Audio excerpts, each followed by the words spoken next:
Hey everybody, thank you so much for just another one of my interviews. With me today is a group that's working hard some bills up here in the Louisiana Capitol. And as you know, I like to do a legislative update. And I'm usually with a representative, but this time I'm with Jill Hines and Fiorella Trapani. And they're with Louisiana Health Freedom, and Health Freedom Louisiana. Health Freedom Louisiana. I'm sorry, thank you.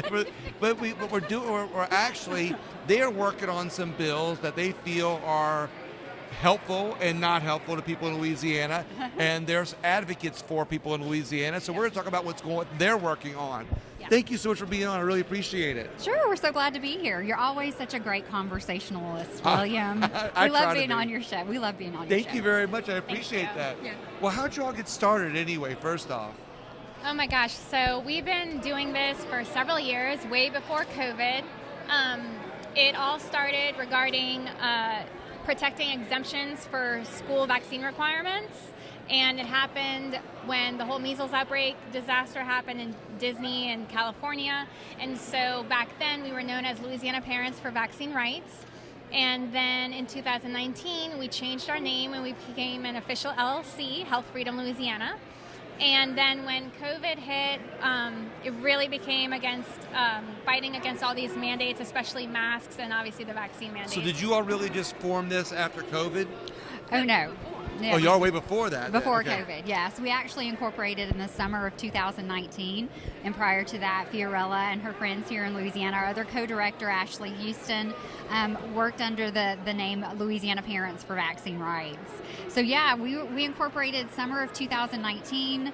And then about 6 to 7 months later, COVID hit. Wow, So we've been advocating for years, literally like 4 or 5 years. So this isn't a real result of COVID. No. This is a result of the vaccines, protecting your children, health for children, and y'all were already set up before that. How fortunate that you're already set up before COVID comes along. It Yeah. was very convenient. Yeah. Some might even say that it was ordained Right. for us to be here and to be ready to do So this. so tell me this: you all are from two different parts of the state. Yeah. How did you all meet? I mean, like how did that happen? Well, I think it has to do with being like-minded. I think anybody with a passion as specific as ours, we're going to find each other no matter how big the state is, because our purpose is the same. We had a goal to preserve an individual's right and a parent's right to determine what's best for themselves and especially for their children. And we saw what was happening across the country. Specifically in 2015, the state of California removed their religious exemption for attending school. So it required every school child in California to be vaccinated unless they had a medical exemption. And then in 2019, I think it was, they took the medical exemption and gave that into the hands of the government, and that an individual's medical exemption had to be approved by the state of California. So that's a very radical thought, to put the state in charge of your medical exemptions and take away your religious exemptions. So it got us motivated, and during the 2019 state elections, the statewide elections, we surveyed just about every single candidate in that room Wow.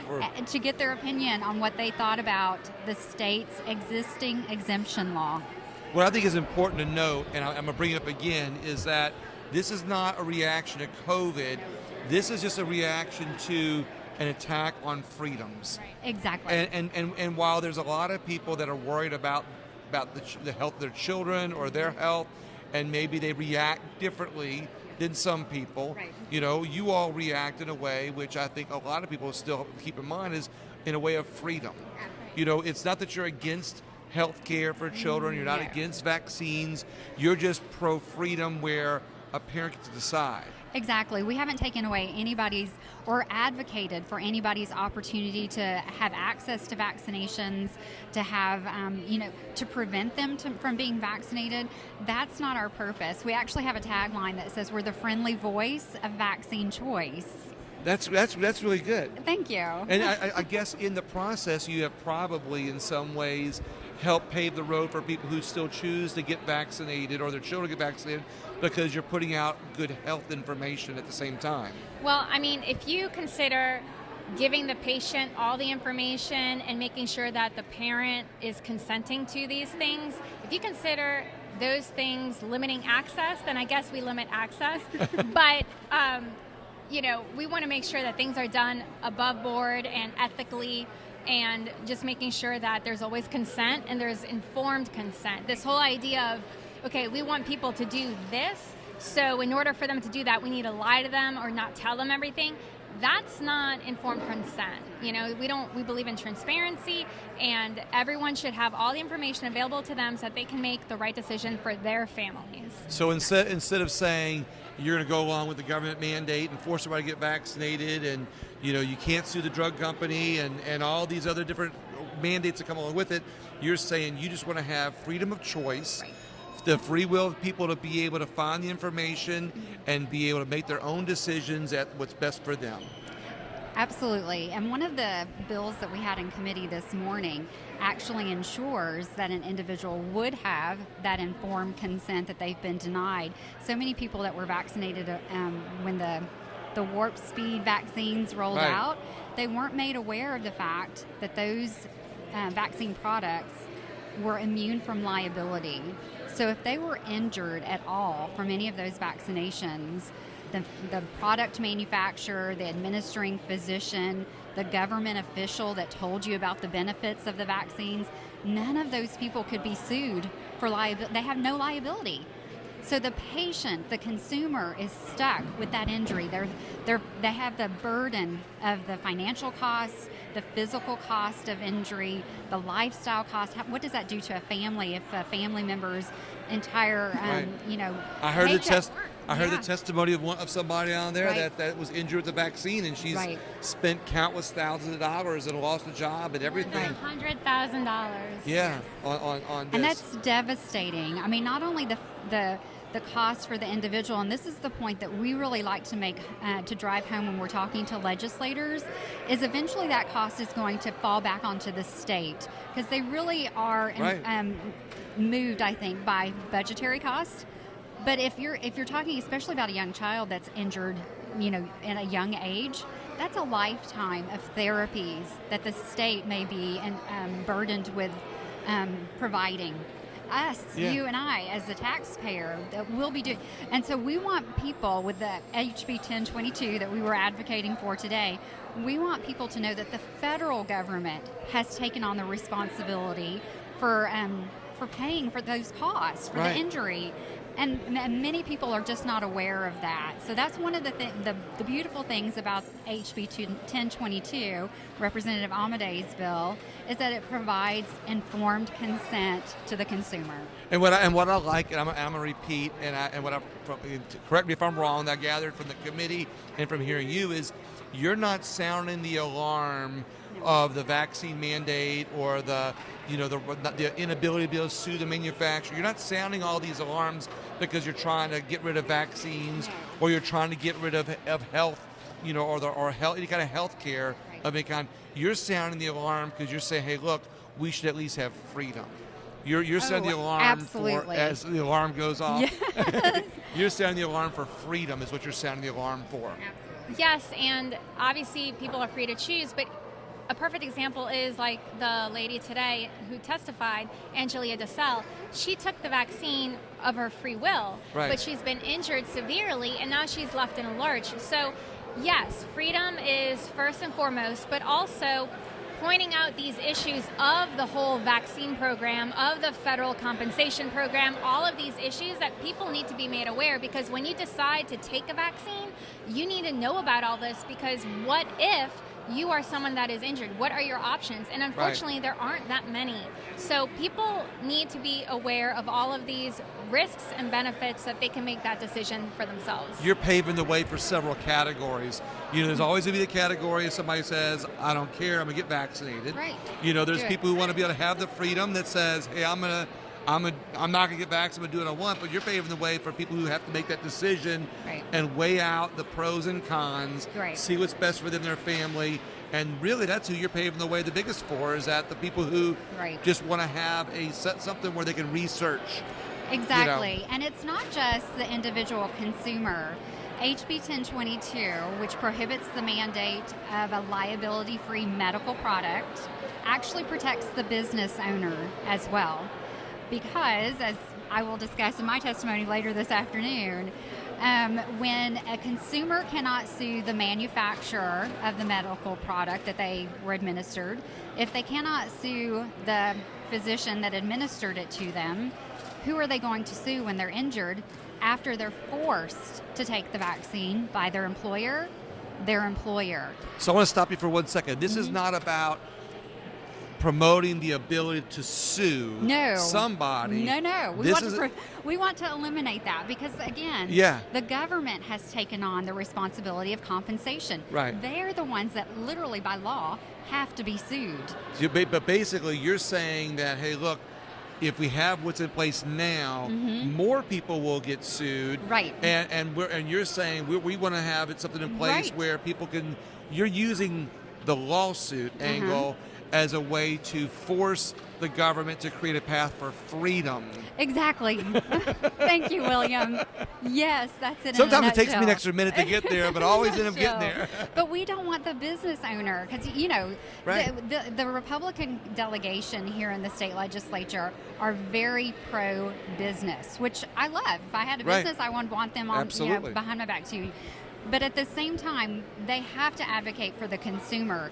We see that bill as a win-win for the consumer and the business, because when you prohibit a mandate, again, it literally eliminates the ability of a consumer to sue their employer.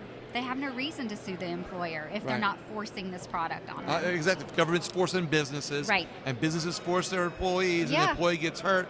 The employee ends up suing the business because the business is open, not government or not the manufacturer, it's a business. Right, exactly. And what we've seen is in free markets and capitalism society that it benefits all. So, freedom benefits everyone. Absolutely. So it'll benefit the business if they're not being jerks and mandating things, and it'll benefit the consumer. I love that passion about freedom. Yes. Well, speaking of all that, we've got a lot of things on your site. And I'd like to go through the legislation that you're working on, as I've done with a lot of my legislative interviews. Okay. And it's because you've got a lot of them, as I'm still scrolling. Well, we're going to do them quick. Okay. Okay. Can we do the ones this week, or do you want to go on that list? Well, if I say one it's on this week, you'll say, oh, well, I'll tell you what. Let's discuss the ones this week. Yeah. All right. No, I'll let you. Okay, so Number 1022, HB 1022 was this morning, and this afternoon. They had to adjourn before we got finished with it. That's our number one bill. Out of the 50 plus that we were carrying and tracking at the beginning of the session. And number one is? 1022, right? 1022.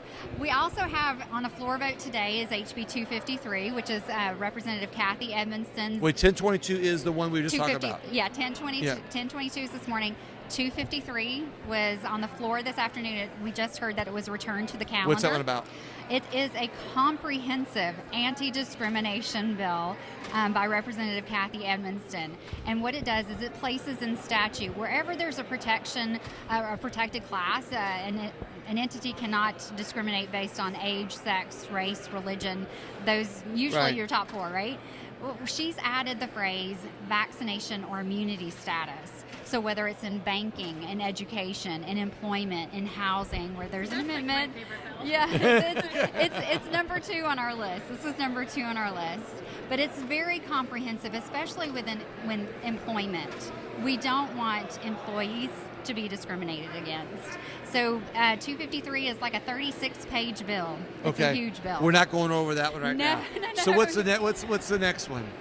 This week, we also have on the House floor HB 428 by Representative Beryl Amade, and that actually prohibits BSEE, Louisiana Department of Education, and your local school boards from recommending a medical product or procedure.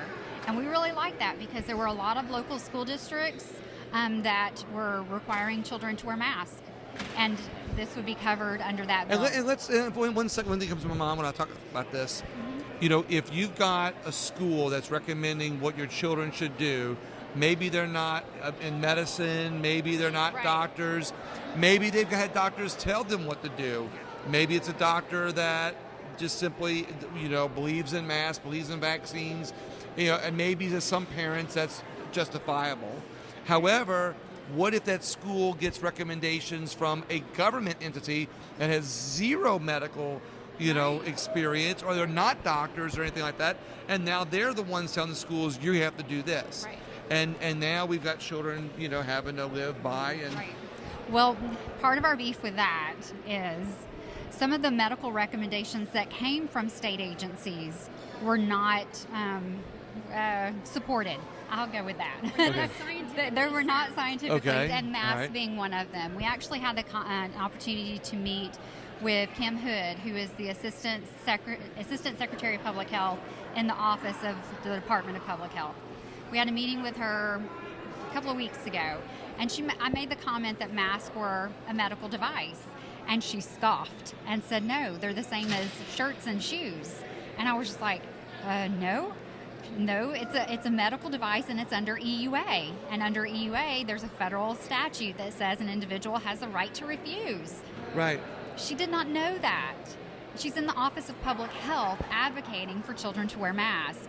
So our position on that, again, is parents need to have informed consent. And to her credit, we'll say, I always look for a positive way. You do that, Is that, maybe she was misinformed by somebody else. But Well- it's her job to be informed and to be giving that information to the public. So I'm not going to let her off. I understand. I absolutely understand.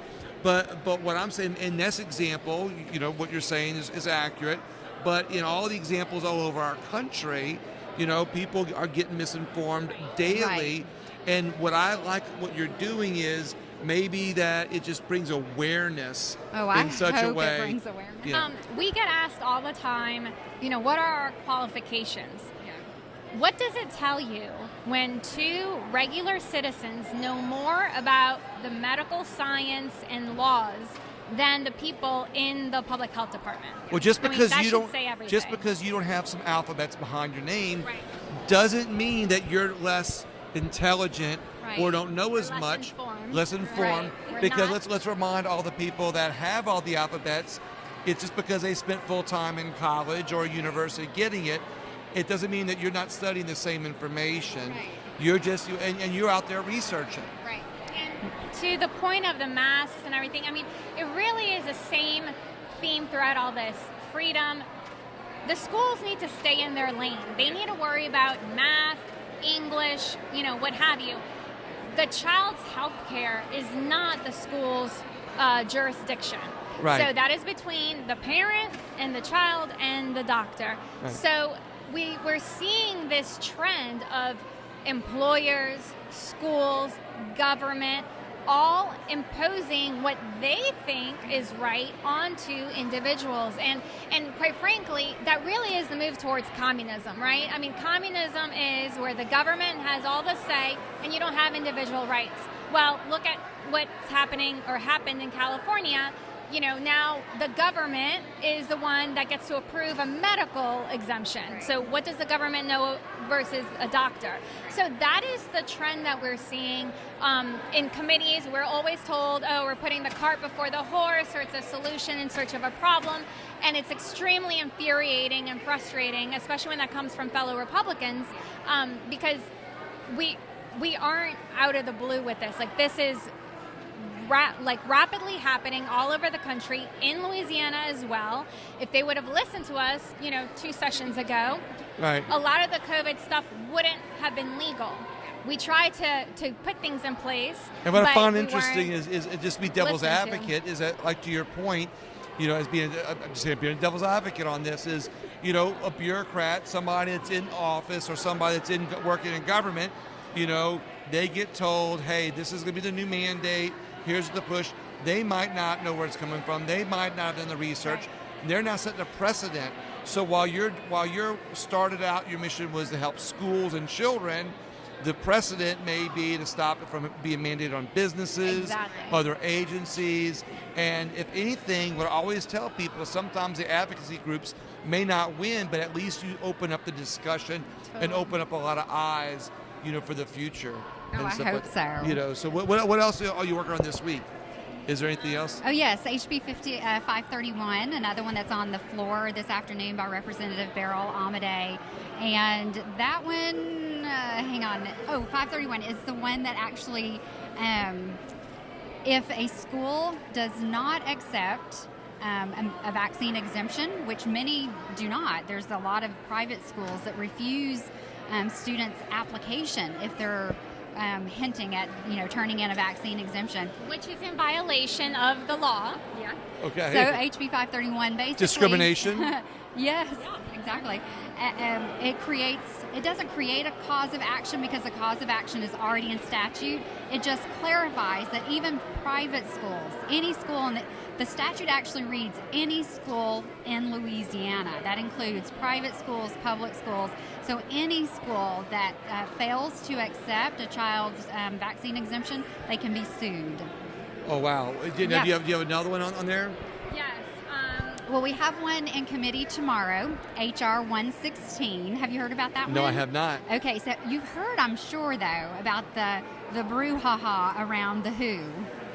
Okay, yes. The World Health Organization, yes. And the proposed amendments to a treaty that the World Health Association, I think, is prepared to sign, that would it would affect the state sovereignty, the country's sovereignty.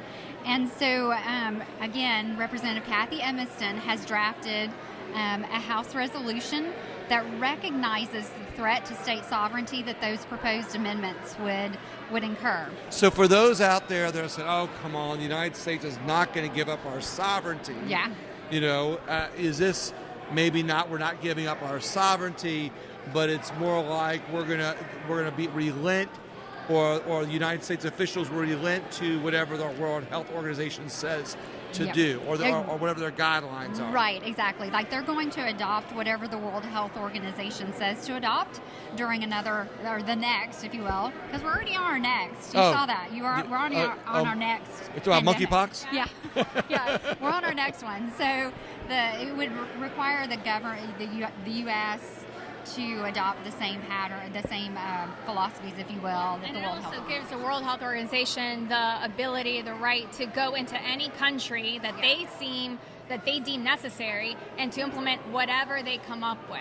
Yeah. So that's where the whole giving up our sovereignty comes in, because you're letting some international unelected body come in and trump your local laws and your federal laws. Create rules and regulations that we have to abide by. Right, that we're not, I'm glad we cleared that up, because the meme is our sovereignty, and a lot of people are like, we're not giving our sovereignty. So they roll their eyes and they ignore it. Yeah. But when we explain it like this, we realize that the explanation just simply means that, we're going to have to abide by whatever their rules are. Yes, and one of the things that I just So if they say triple mask, we have to triple mask. Right, just because they say.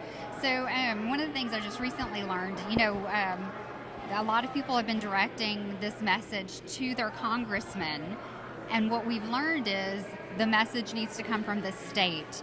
And so with Representative Edmonston's House resolution, the message would come from the state. And what's great about her resolution is there's a bunch of co-authors. So she's not on it by herself. There's, I don't want to say 10. Yeah. There's a lot of co-authors on there. So that's really, really good and really important. So what else is on the list for this week? Okay, so in committee... I love to talk. I love talking with you guys. I love hearing you, but we got to get to cover some bills so people know what y'all are working on. Yes, HB 54, Representative Larry Bagley. He lost all the funding to his district when he sponsored HB 54 and HCR 3 because the governor does not like either one of them. HB 54 actually criminalizes the asking of your vaccination status. Yeah, you should be able to ask somebody else's health benefit. I know. That's yeah, exactly. And look, and people want to scorn the idea of questioning a vaccine. Well, why we should know if somebody's vaccinated. Like I have people sometimes say, well, and I know what side of the fence they're on. Are you vaccinated? Well, it's kind of like walk up to somebody and ask them a personal question, like, "Hey, do you have whatever?" Yeah. I wasn't gonna ask. Well, and actually, but you're right. Though. This was tried years ago with the whole AIDS epidemic. right? Like Yeah. when that whole started, there were so many things about people wanting to know whether you were HIV positive, children who maybe through blood or whatever had HIV, would they have to use different bathrooms and all that. And there was legislation, anti-discrimination legislation, again, to protect people that were HIV positive or AIDS and protect their privacy as well. So all of a sudden we've forgotten everything that's been done. And now with COVID, apparently all is fair game. And can you imagine if AIDS were to have happened in today's times? There would be a database. There'd be, and they were creating a database. There'd be groups of people coming out saying that they would be on our side of the fence, saying, "Hey, you shouldn't be force us to wear masks because that points out who they are," kind of thing. Exactly. So it just depends on. So that's what I'm saying. What I like what you're working on is you're actually getting information out. You're not trying to stop vaccines. No. You're not trying to stop the health care. You're trying to actually just inform the public through freedom and basically principles of freedom and liberty. Right. Well, one clarifying remark. When you said we're not trying to stop vaccinations, there is one that we are trying to stop. Okay. Because we think it's extremely unethical. And that's what's going on in the city of New Orleans right now. Okay. Because the city of New Orleans has been requiring COVID vaccination of students ages 5 and up since February 1st of this year. And there is not even the appearance of an FDA-approved product in the United States for children 5 and up, at least up until 16, I think is what's FDA-approved.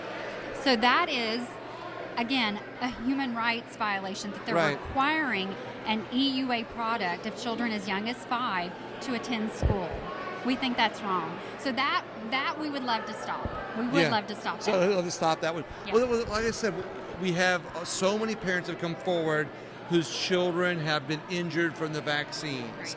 And even for the parents who still decide, after all the information, that they still want to vaccinate their children, at least it's their choice. Right. You just want to make it to where it's a choice. You're not saying if a parent wants their child to be vaccinated, Do it. you can't. Right. You're just saying you don't want the mandate to force a child to be vaccinated. And we don't want parents or the youth lied to.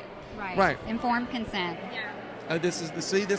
I love the freedom liberty approach to this, and Thank I you. love the fact that it's refreshing that you're not out there with picket signs saying stop it, stop it, stop Well, we've had picket signs before, but they were very nicely.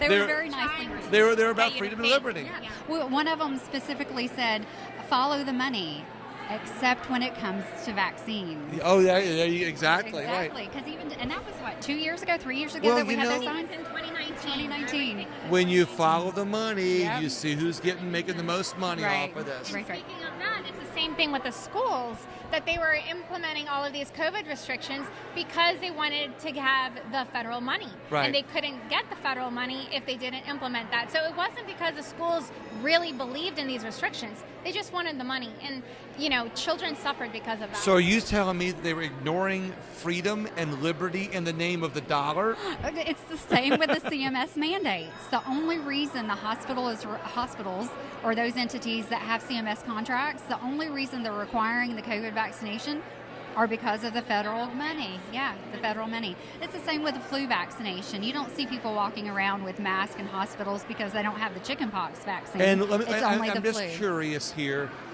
with the federal money, who is paying the bill on all these vaccines? We are.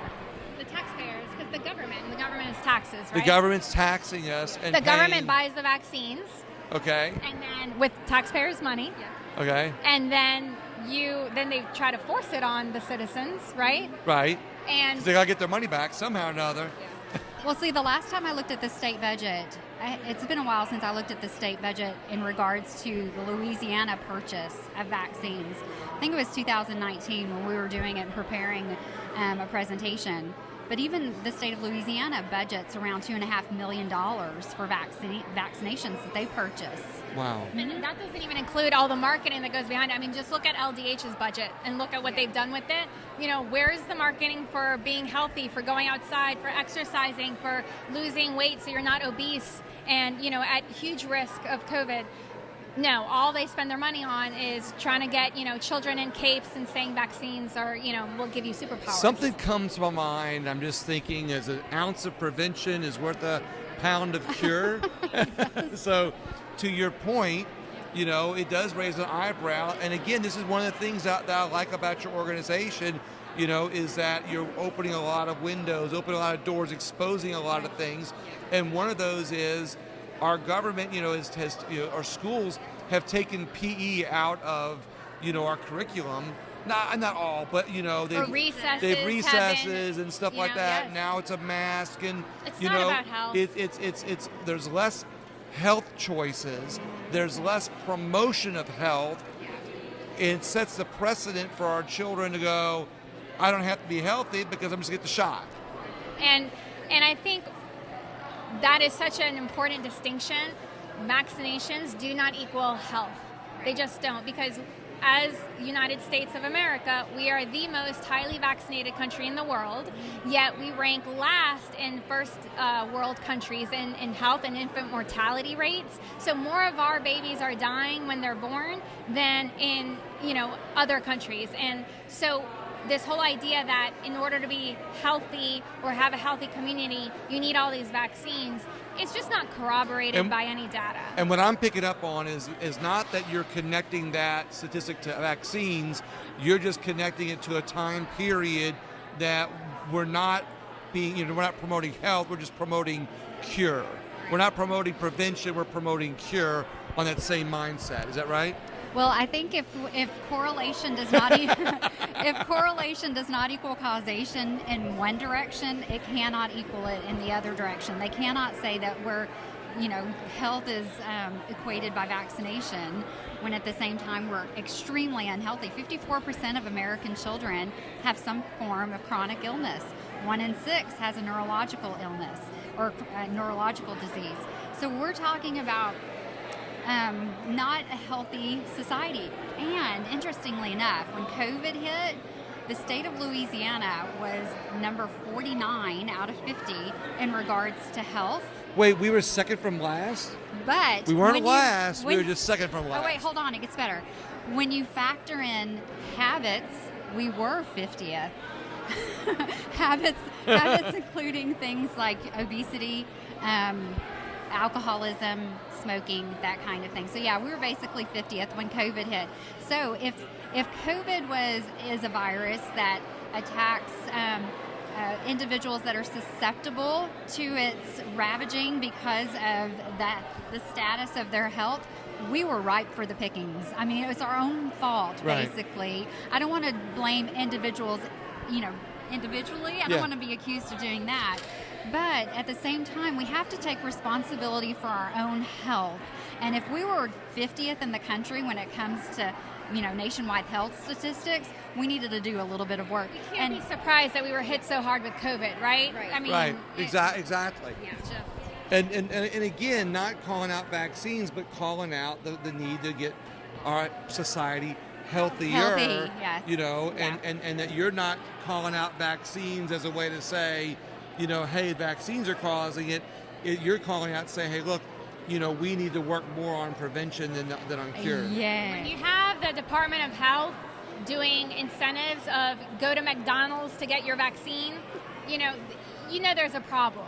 Right. Or a donut. Don't forget the donut. Or that was donuts, great. right, exactly. Or a shot for a shot. There for a while it was a liquor. They were going to bars and you would get a liquor shot for a shot. Oh, really? Did you miss that one? I missed that. one. Yeah. Well, I might have. No. Okay, so you want to get back on the bills? Yeah. We're out of time to get up on bills, but we have one more. Yeah. One more. Yeah. On Thursday, what we got? HB 47 is going to be in Senate Education on Thursday. HB 47 is the bill that requires schools to inform parents and students about the vaccine exemption. The governor, all of his minions like to say what a liberal exemption policy that we have in Louisiana when it comes in regards to getting vaccinated and attending school. It's one of the reasons that they imposed the mandate statewide was, anybody can get an exemption. Well, they're not providing that exemption information to the parents or the students. So this legislation would literally require schools when they send out any kind of vaccination information to parents or students to include exemption information. And we know that this is a problem. We have a 40-plus page document on our website under education resources.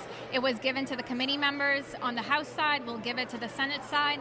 But of proof of schools and the Department of Health sending letters out to parents saying that if you are not up to date, you cannot come to school. No mention of exemptions.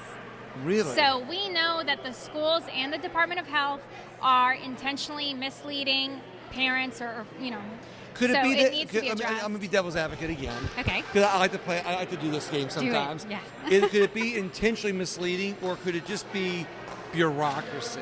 And I like to point that out because of this. When you look at our national debt, Yeah. and everybody said, and I'm the first one to say, most of that is how elected officials are spending our money, how they're borrowing and spending, But there's another under the cover thing, so to speak, or under the level layers of bureaucrats that spend money, that eventually just gets tacked on to the overall debt. And it's bureaucrats. And look, I'm not criticizing government workers in general, but they're in the system and they're making decisions and they're spending money. You want to take this? Well, I think there are some schools that they don't know. They're not trying to be intentionally misleading parents. But I'm not going to let the Department of Health off the hook, because they are here at the Capitol, always at the hearings for these bills, testifying against them, saying that it's not necessary because we have exemptions. So they know. And so for a letter to come from the Department of Health and basically threatening a parent, saying that your child can't come to school if they're not up to date without mentioning the exemption, I don't know what other conclusion you could draw from that. But you know what's bigger than that? What's bigger than exemptions? You know what's bigger than that? What's bigger than health? Money. Because all these departments get money, and when the federal dollars are coming in and they disperse it between the different agencies, it comes down to money. And it's as simple as just get this shot and we'll get the money, and some of you are going to be healthier as a result, right? Well, maybe. Just like I can be devil's advocate, I can be sarcastically serious. No, but that is the claim, right? Yeah. Do this and you'll be better off. Right. But is that substantiated by the data? But again, what I like what you all are doing is you're using that and using it in that way to simply say, we need freedom. You're not fighting for less vaccinations in the case of some. Except New Orleans. Except New Orleans. You're not fighting for less health. You're fighting for more freedom. Exactly. Because you believe, and I will agree with you, I believe too that when there's freedom of choice, free will, liberty, raw freedom, that we all get to make our own decisions. Better society. You stole my thunder, and we become a better society. It's just true. You become a better society, because when you have free will, same as capitalism, when you have that freedom, we as citizens, as humans, have to learn to make what decisions right for us and what's best for us and our family. Totally agree. Instead of giving government more control.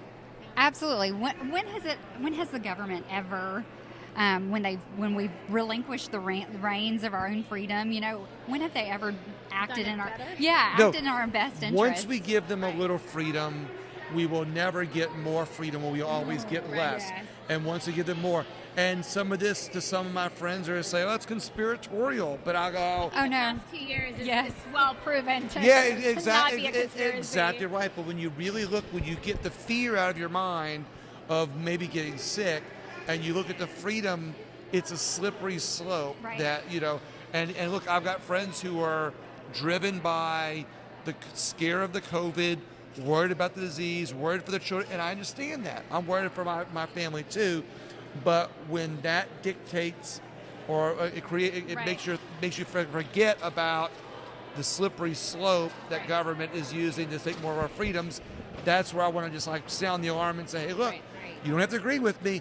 I just want you to pay attention. I mean, the vast majority of society, unfortunately, they've just been indoctrinated to fear illness, like you said. I mean, the fact that I had a mom talk to me, and the way she talked about chicken pox, that she was scared of it, I mean, it's mind-boggling. So you have parents that have been Wait, chicken told, pox? Yes. I thought it was monkey pox. No.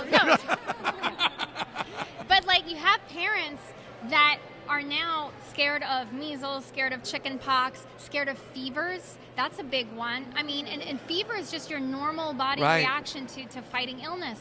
So it goes far beyond than just the COVID vaccine or COVID. I mean, this has been happening in pediatricians' offices, in the media forever. If you look at years ago, decades ago, the way things were portrayed in books and in TV shows were completely different than how it is now. Now it's fear, fear, fear. Why? Because it paralyzes people and you can control them. Right. So that's And to it's control money. people is easily money to push a and money. product. Yeah. Yeah. Yeah. And when you can control people over through fear, Whether it's and for you control Tylenol or Exactly. fever reducer Exactly. or a shot, it's all products and money. right. So yeah.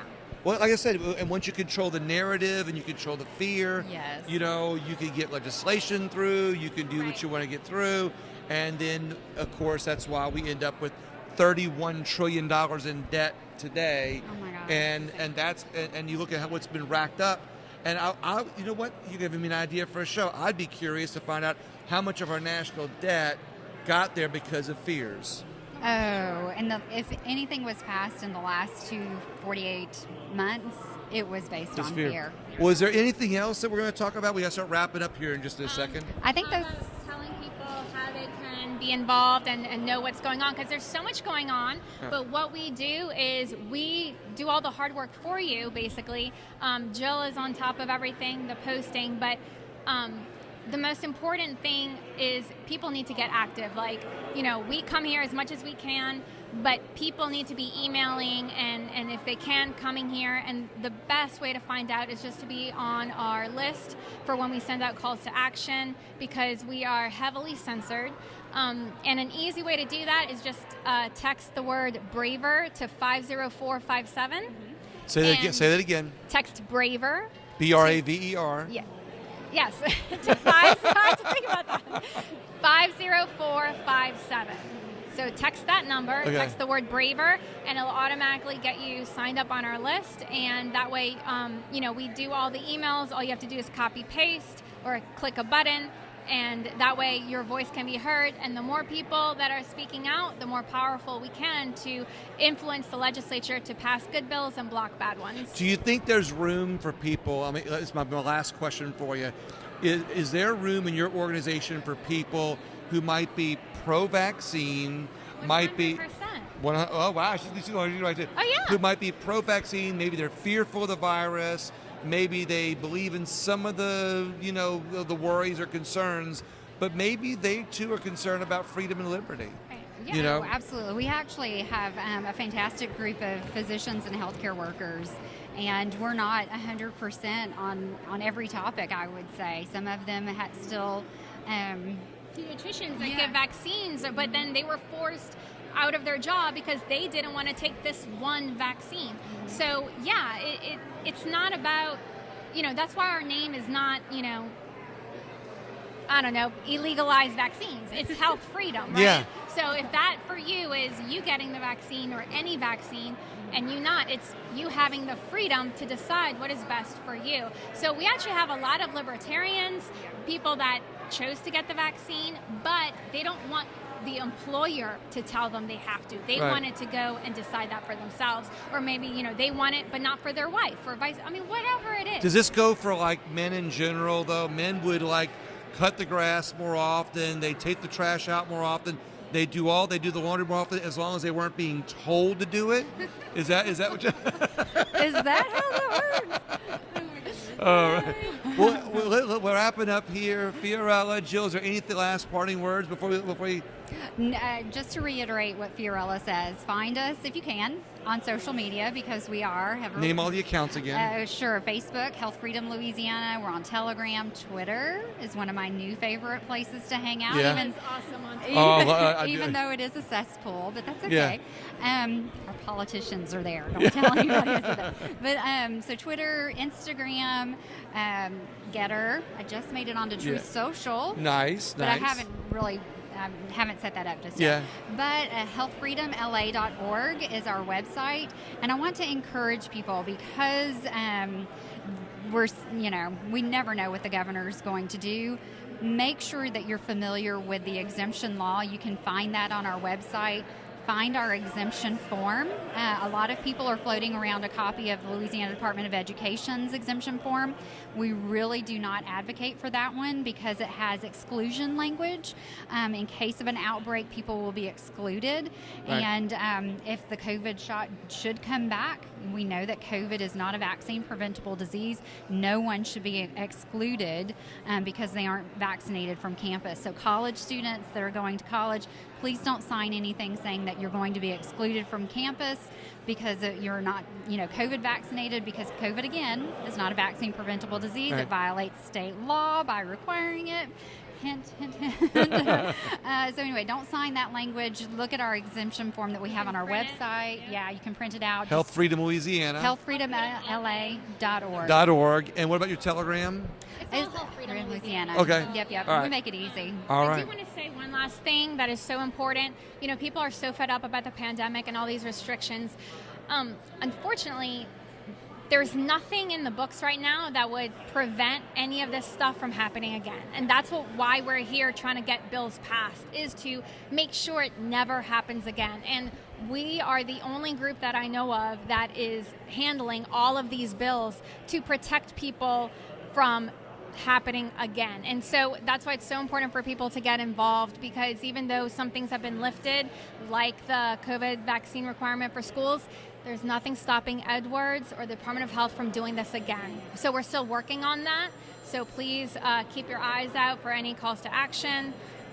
But that's why it's so important. Unfortunately, long gone are the times of you just get to be at home and not worry about what's going on in the government. Obviously we've seen how you gotta be involved, tyrannical right. it can get. Yeah. Like that, right? And a lot of people don't see this as tyrannical.